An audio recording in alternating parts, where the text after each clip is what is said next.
Subscribe. ഇവിടെ ഒരു magician ഒരു പെണ്ണിനെ അന്തരീക്ഷത്തിൽ ഉയർത്തുന്നു. കാണികളിൽ ഒരാൾ വിളിച്ചു പറയുന്നു, അവൻ കനം കുറഞ്ഞ കയർ യൂസ് ചെയ്ത് എല്ലാവരെയും പറ്റിക്കുകയാണെന്ന്. ആ മജീഷ്യൻ അത് എതിർക്കുമ്പോൾ വേറൊരാളും അത് കാണുന്നു. പക്ഷെ അവരെല്ലാം അവൻ പിടിക്കപ്പെട്ടു എന്ന് കാണുമ്പോൾ ആ മജീഷ്യൻ ഒരു വാളെടുത്ത് ആ കയർ അവരുടെ കൺമുന്നിൽ വെച്ച് കട്ട് ചെയ്യുന്നു. ആ പെണ്ണ് തറയിൽ വീഴാതെ അവൻ പറയുന്നതനുസരിച്ച് മുകളിലേക്ക് ഉയർന്നുകൊണ്ടേയിരിക്കുന്നു. അതുമാത്രമല്ല, അവൻ ആ തുണി വലിച്ചു മാറ്റുന്നതും ആ പെണ്ണ് അപ്രത്യക്ഷമാകുന്നു. അത് കണ്ട് എല്ലാവരും അതിശയത്തോടെ കൈയടിക്കുന്നു. ഇത് കണ്ട് അതിശയിച്ച് പാരലൈസ്ഡ് ആയ ഒരു പെൺകുട്ടി അവളെ നടത്താൻ പറയുന്നു.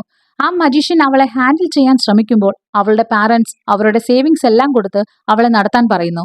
വേറെ വഴിയില്ലാതെ തനിക്ക് ഇത് ചെയ്യാൻ കഴിയില്ല എന്ന് അവൻ പറയുന്നു. അവിടെ ഉണ്ടായിരുന്നവരെല്ലാവരും അവനെ കള്ളൻ എന്ന് പറഞ്ഞുകൊണ്ട് അടിക്കാൻ തുടങ്ങുന്നു. ഉടനെ അവിടെ നിറങ്ങി ഓടി അവൻ തന്റെ പാരച്ചൂട്ടിൽ കയറി രക്ഷപ്പെടാൻ ശ്രമിക്കുന്നു. നോക്കുമ്പോൾ ഒരു വലിയ ചുഴലിക്കാറ്റിൽ അവന്റെ പാരച്ചൂട്ട് അകപ്പെടുകയാണ്. താൻ മരിക്കാൻ പോവുകയാണെന്ന് വിചാരിച്ച് അവന്റെ ബോധം നഷ്ടപ്പെടുകയാണ്. അല്പം കഴിഞ്ഞ് അവൻ കണ്ണു തുറന്ന് നോക്കുമ്പോൾ ചുറ്റുമുള്ളതെല്ലാം മാറിയിരിക്കുന്നു. അവൻ ഒരു മിസ്റ്റീരിയസ് വേൾഡിൽ എത്തിയിരിക്കുകയാണ്. ഇതൊരു മാജിക്കൽ വേർഡ് ആണ് എന്നവൻ തിരിച്ചറിയുക